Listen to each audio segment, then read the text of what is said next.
Hello everyone, this is Pankaj Kewat. और last class हम लोग रूल्स को देख रहे थे, रूल्स नंबर 3। और आज हम लोग रूल्स 4 को चलेंगे। रूल्स 4 क्या है? Notice of commencement and successions of operations. ठीक है, रूल्स 4। अच्छा, हमने क्या जो प्रीवियस माइंस रूल्स था उसमें क्या था कि जो भी माइनिंग ऑपरेशंस शुरुआत या समाप्त करने के लिए जो फॉर्म हम लोग नोटिस के रूप में भेजते थे, वो फॉर्म इस बार क्या हो गया? पूरी तरह चेंज हो गया। ठीक है, अब फॉर्म यहाँ कुछ और होगा। तो फॉर्म जो था पहले वो क्या था? 1A 1B। 1A opening of mines, second 1B reopening. Okay, तो क्या है कि जो ओल्ड फॉर्म्स थे वो तो सारे अपने दिमाग से आप डिलीट कर दो, क्योंकि अब ना भविष्य में काम आने वाले हैं और ना एग्जाम में काम आने वाले हैं। तो अभी के टाइम पे क्या है कि नए फॉर्म को हमें याद करना है। ओके, 1 2 3 4 5 तक इनफैक्ट हम लोग ने फॉर्म को देखा था, और जो भी है 1 से 5 तक आई थिंक सारे रजिस्ट्रेशंस को ही लेके हैं। ठीक है, registrations means licence, as a समझाने के लिए लाइसेंस। ओके, तो आज की क्लास या फिर आज की हम लोग की सेल्फ स्टडी या रिवीजन होगी rules for notice of commencement and successions of operations. यहाँ ऑपरेशंस लिखा गया है। अगर रूल्स जो भी बना रहे होंगे वो ऑपरेशंस की जगह माइंस क्यों नहीं लिखा? माइंस या फिर माइनिंग होना चाहिए, क्यों नहीं लिखा? तो आप सभी जान ही रहे हो कि बहुत सारे रूल्स को मर्ज करके बस नए रूल्स में एंट्री कर दिया गया है, जो कि सेंट्रल रूल्स 2026। ओके, इसीलिए यहाँ जो माइंस या माइनिंग होनी चाहिए वो ना होके ऑपरेशंस कर दिया गया। अब ऑपरेशंस किसी भी फील्ड में हो सकता है। फॉर डिफेंस लाइन में अगर आप देखो तो डिफेंस लाइन की अलग ऑपरेशंस कहती है। अगर मेडिकल लाइंस में देखो तो मेडिकल लाइन की अलग अलग ऑपरेशंस होती है। और हमारे फील्ड में यानी कि माइनिंग के फील्ड में देखो तो माइनिंग का जो वर्किंग है उसे हम लोग ऑपरेशन कहते हैं। ठीक, माइनिंग ऑपरेशंस। तो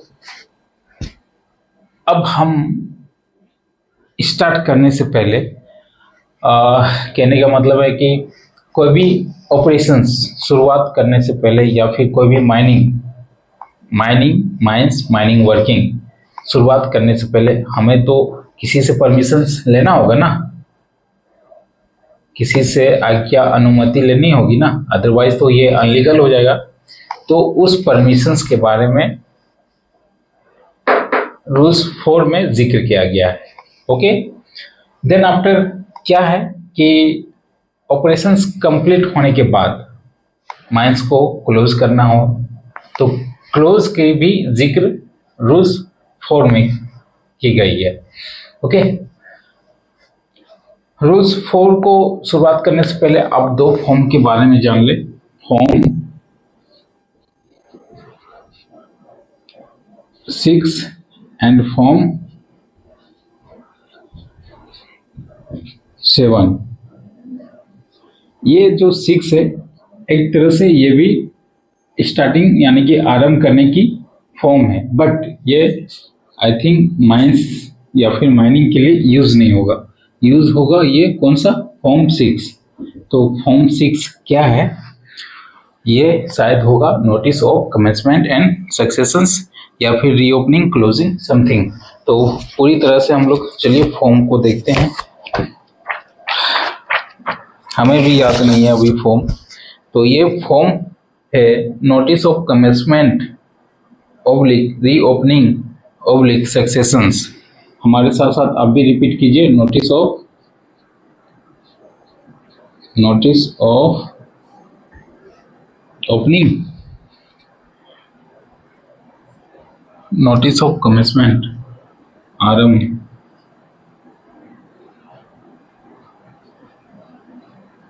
oblique reopening,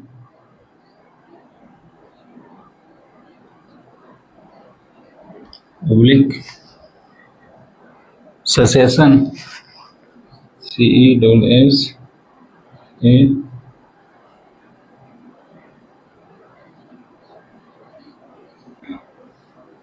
then discontinuance,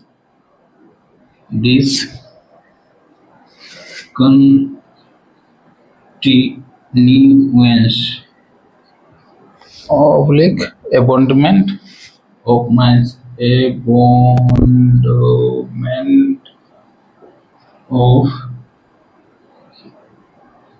minds, oblique closing of minds, closing of minds। Okay, ये फॉर्म 7 है, आप लोग थोड़ा रीड कर लीजिए, ठीक है। abandonment of minds, form 7। Form 6 क्या है? फॉर्म 6 हमारे लिए नहीं है, बट जानकारी के लिए, notice of commencement and succession, this one,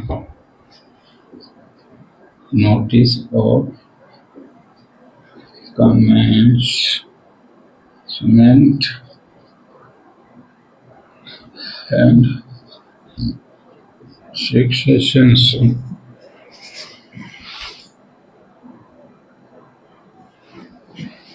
of operations। जो रूल्स 4 का नाम है, notice of commencement and successions of operation, same it is form 6 में है, बट ये हमारे लिए नहीं है। हमारे लिए क्या है? Form 7, notice of commencement, notice of commencement, reopening, successions, discontinuance, abandonment of minds and last is closing of mind. Okay, ये हमारे फॉर्म में।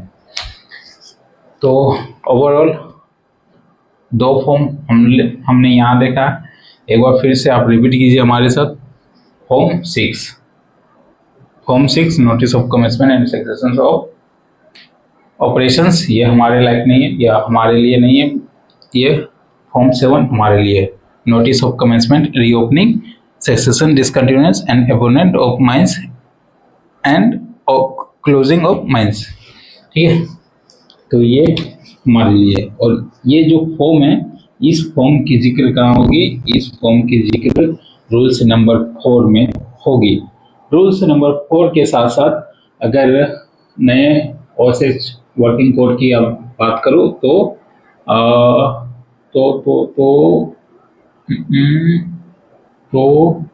कौन सा सेक्शंस? हाँ, सेक्शंस 5, ये फॉर्म इस पे भी लागू होगी। हालांकि इस सेक्शंस में मेंटेन नहीं किया गया है फॉर्म 7, बट ओके। तो यहां तक हमने फॉर्म देखा है। फिर से एक बार रिपीट करते हैं। फॉर्म 1 क्या था? फॉर्म 1 था application for registrations of establishment of amendment to certifications of registrations, updations of registrations, particulars of establishment already registered under the central level law। Form 1 में क्या था? सिंपल में एप्लीकेशन था, किसके लिए? रजिस्ट्रेशंस लेने के लिए, ठीक है। फॉर्म 2 क्या था? एप्लीकेशन है, किसके लिए? कैंसिल करने के लिए, ठीक है। किसकी? एस्टेब्लिशमेंट मीन्स माइंस के बारे में। फॉर्म 3 क्या है? Certificate of establishment. 1 में एप्लीकेशन डाले तो भाई एप्लीकेशन डाले तो हमें भी तो सर्टिफिकेट देंगे ना, वो तो किस फॉर्म में देंगे? फॉर्म 3 में है certificate of registrations. Form 4 certification of cancellations registration certificate of establishment, और जो हमने फॉर्म 2 को डाला है कि भाई अब हमें नहीं चाहिए, कैंसिल करो, मैं सर्टिफिकेट दे दो कैंसिल सर्टिफिकेशन, तो वो फॉर्म 4 में है। फॉर्म 5 क्या था? Register of establishment. जो भी रजिस्टर्ड है, इट मीन्स नॉट हम लोग के लिए नहीं, रजिस्टर्ड यानी कि रजिस्टर्ड ऑफिस के लिए, रजिस्टर्ड ऑफिस के लिए उन लोग की रजिस्टर की बात कही गई है फॉर्म 5 में। और form 6 this one and form 7 this one.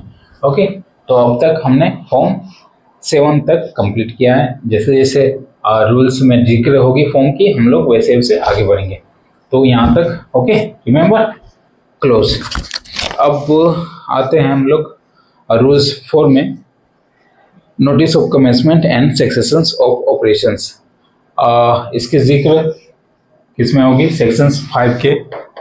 Okay, sections 5 क्या है? सेक्शंस 5 है notice by employer of commencement and successions of operations. Notice by employer, okay, employer, notice by employer of commencement and successions of operations, sections 5 में जिक्र है। Okay, तो चलिए, वो पिछले रूल्स में क्या था या एक्ट रेगुलेशंस में क्या था कि किसी भी माइंस को ओपन करने के लिए हमें कितने दिन पहले प्रियर नोटिस देना होता है? 30 डेज।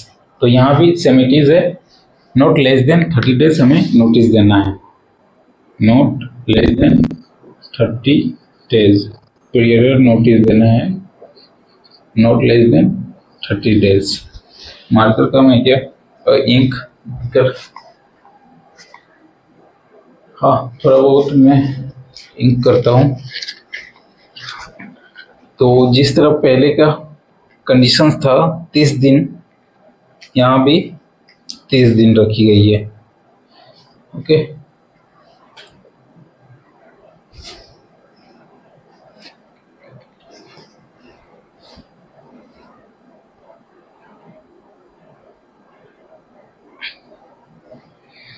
अभी काफ़ी डिस्टर्ब चल रहा हूँ, बहुत मेंटली और फाइनेंशियली सिचुएशन खराब है, बट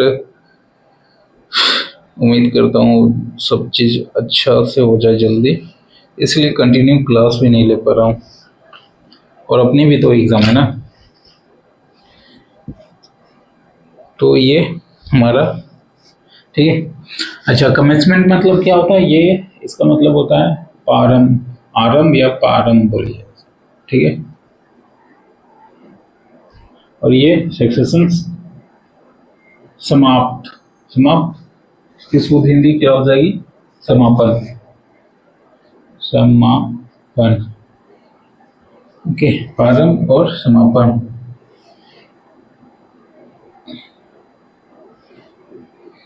अब रूल्स 4 के अकॉर्डिंग ये जो सेंटेंस बनेगी हिंदी में, वो बनेगी कार्य आरंभ और समाप्त करने की सूचना। कार्य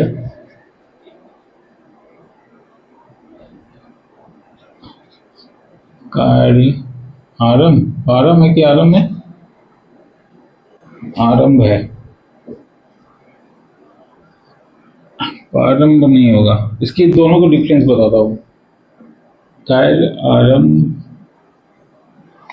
कार्य आरंभ और समाप्त करने की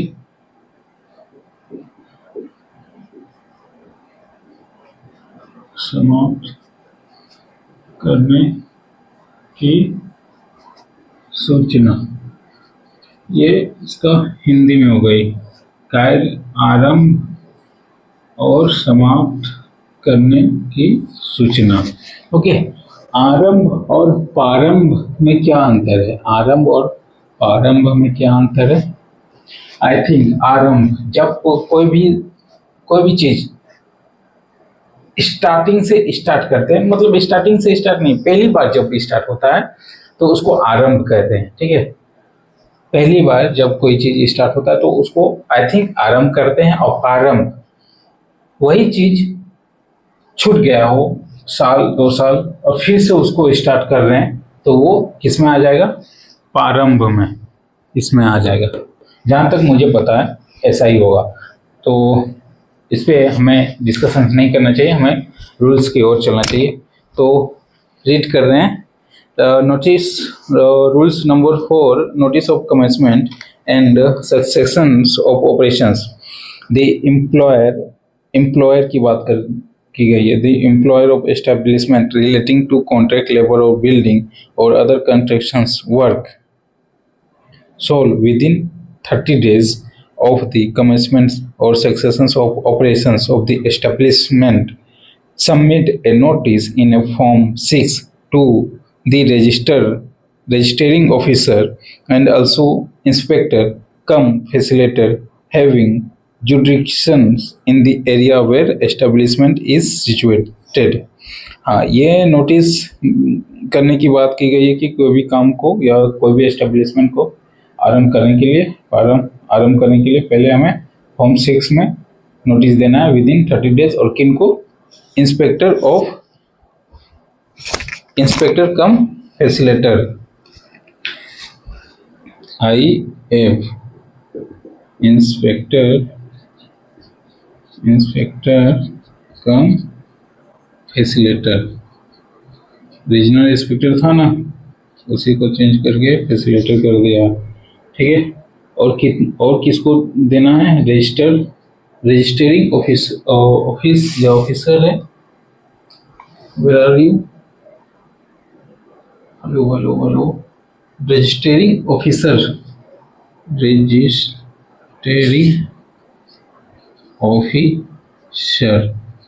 ओके। बट पहला जो सेंटेंस बना हुआ है रूल्स 4 की, वो हमारे लिए नहीं है, ठीक है।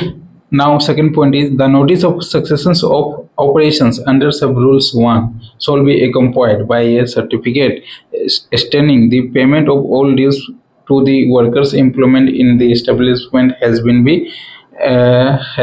been made and premises are kept free from the storage of hazards, chemicals and substances। तो जो भी हम लोग पॉइंट 1 यानी कि एस्टेब्लिशमेंट को लेके नोटिस कर रहे हैं, उसमें क्या है कि सारे जो भी वर्कर है आपके नो ड्यूज का फॉर्म होना चाहिए, नो ड्यूज का, ओके। मतलब ऐसे कोई फॉर्मेट होगा जिसमें जितने भी एम्प्लॉयर हैं सबकी नो ड्यूज क्लियर करके ही कोई फॉर्मेट होगा, तो उसमें भेजा जाता होगा। अभी तक तो देखा नहीं, ये तो फर्स्ट टाइम लागू हुआ है, ठीक है। तो जैसे ही आएगी वो फॉर्मेट या किस तरह से भेजी जाती है, इसकी सूचना मैं ज़रूर आप सभी के बीच रखूँगा या फिर रखना चाहूँगा।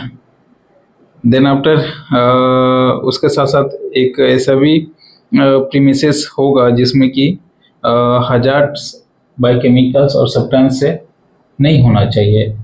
अब समझ लो कोई केमिकल इंडस्ट्रीज़ है, ओके, और उसे हमें क्लोज करना है, तो जितने भी केमिकल है वो तो सारे हमें या तो ख़त्म कर देने होंगे या फिर पूरी फैक्ट्री को सेफ कंडीशंस में करके देना होगा क्लोजिंग के टाइम पे।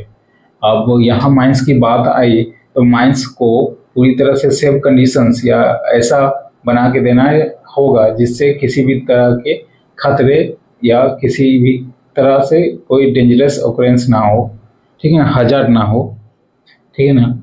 तो ऐसे में क्या करना होगा? अगर ओपन कास्ट आपका माइंस रनिंग में है, सारे मिनरल्स हमने एक्सट्रैक्शंस कर लिया है, तो हमें क्या करना होगा उसे क्लोजिंग करने के लिए, है ना। रेगुलेशंस नंबर 109 रिहैबिलिटेशंस करना होगा सारे के सारे, या तो उस भूमि को मिट्टी या मोरम सॉइल सबसे जो भी है आपके पास उससे आपको भर देना होगा, खाई को पूरा भर देना होगा और उसे बायोडाइवर्सिटी के लिए ऐसा इको फ्रेंडली जगह बनानी होगी कि बायोडाइवर्सिटी उसमें हो सके, यानी कि जीव जंतु रह सके, ठीक है। तो अब आती है हमारी माइंस से रिलेटेड बातें। Provided that in case of mines the employer of every mine shawl we give not less than 30 days prior notice to the commencement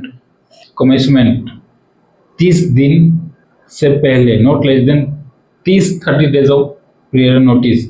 अब ये नोटिस किसके लिए बनी है? पहला कमेंसमेंट यानी कि आरंभ कर रहे हैं तो, दूसरा रीओपनिंग, अगर रीओपनिंग भी कर रहे हैं तो, सक्सेशन समाप्त कर रहे हैं तो, डिसकंटिन्यूएंस और अबोंडनमेंट ऑफ ऑपरेशंस और closing of mines in form 7। तो पहला ये जो फॉर्म 7 है वो या फिर रूल्स 4 जो बनी हुई है, तो किस किस लिए बनी हुई है? तो पहला है कमेंसमेंट यानी कि आरंभ के लिए बनी हुई है।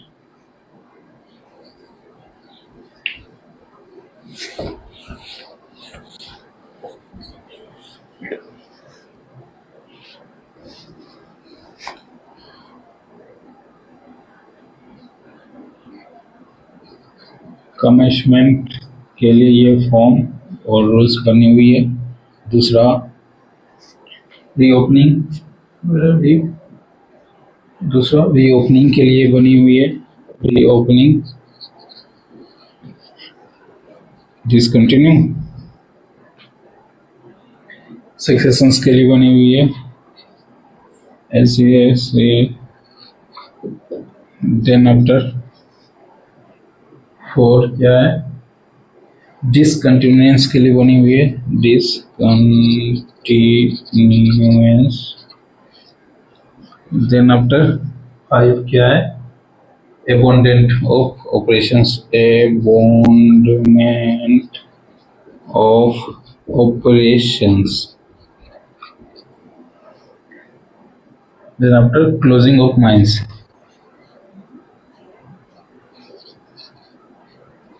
Closing of mines. ये 1 2 3 4 5 6 ऐसे चीजों के लिए ये फॉर्म और रूल्स बनी हुई है। फॉर्म 7, रूल्स 4 और सेक्शंस 5।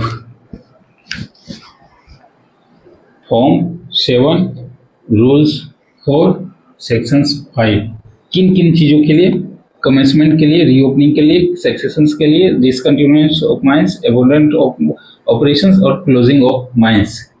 ओके, किनको देंगे? रजिस्टरिंग ऑफिसर को देंगे और IF इंस्पेक्टर कम फैसिलिटेटर को देंगे। कब देंगे? Not less than 30 days.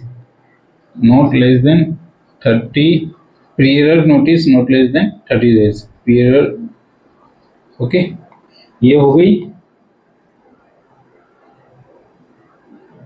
और इसके साथ साथ क्या जाएगा? इसके साथ नो ड्यूज की फॉर्म भी चाहिए और प्रीमिसेस भी चाहिए। किनकी? डेंजरस या फिर कोई हजार ना हो वो। तो ये रूल्स 4 है। अभी कंपेयर करें हम लोग पहले के रूल्स में, तो क्या होता था कि रीओपनिंग के लिए अलग फॉर्म जाती थी, डिसकंटिन्यूएंस के लिए अलग फॉर्म जाती थी और अबोंडमेंट के लिए अलग फॉर्म जाती थी ना। डिसकंटिन्यूएंस के लिए 1 का D जाता था, फॉर्म 1B, और अबोंडमेंट के लिए 1 का, रीओपनिंग के लिए 1 का B जाता था, अबोंडमेंट के लिए भी 1 का C या D जाता था, क्लोजिंग के लिए 1 का C जाता था। तो क्या था स्टार्टिंग में? फॉर्म सिर्फ ऐसे रिलेटेड के लिए 4 फॉर्म थे। अब क्या हो गए? सारे के सारे मर्ज करके फॉर्म 7 कर दिया गया, यानी कि एक फॉर्म कर दिया, only 1, that is form 7। Prior notice 30 दिन के पहले, नॉट लेस देन 30 डेज पहले पहुंच जानी चाहिए। ठीक है। और क्या था कि माइंस को चालू हो जाने के एक्चुअल डेट में, जिस डेट में चालू होता था, हमें फॉरवर्ड कनेक्टिविटी या कनेक्शंस या फिर बात कर रखनी होती या फिर हमें नोटिस भेजना होता था कि सर चालू हो चुका है। बट वो सेंटेंस यहाँ अभी मेंटेन नहीं है कि जिस एक्चुअल डेट से माइंस ओपन हो चुका है या क्लोज हो चुका है, तो फॉरवर्ड कनेक्शंस या इन्फॉर्म करना होता था, वो बात अभी यहाँ पे रखी नहीं गई है। हो सकता है कि आगे रूल्स या एक्ट में रखा गया हो, सॉरी एक्ट OSH कोड में रखा गया होगा, हो सकता है। तो अभी वो बातें नहीं है, बस 2 ही सेंटेंस है। हमेशा याद रखिए जितने भी सारे थे एक ही फॉर्म में जाएंगे, फॉर्म 7 में। किनको, IF को और रजिस्टरिंग ऑफिसर को जाएंगे, और not less then period notice 30 दिन, rules for notice of commencement and sections of operation section 5 हमें भी याद हो गया। ओके, फॉर्म 7 क्या है? Notice of commencement, public reopening, successions, discontinuance, abandonment of mines, closing of mines, सारे को मर्ज कर दिया नोटिस। तो ये अब हमें याद हो गया। आप भी एक बार इसको देख लें और कॉपी में नोट डाउन कर रहे हैं। लिखने से बातें कुछ ज़्यादा रिमेंबर होती है, ठीक है।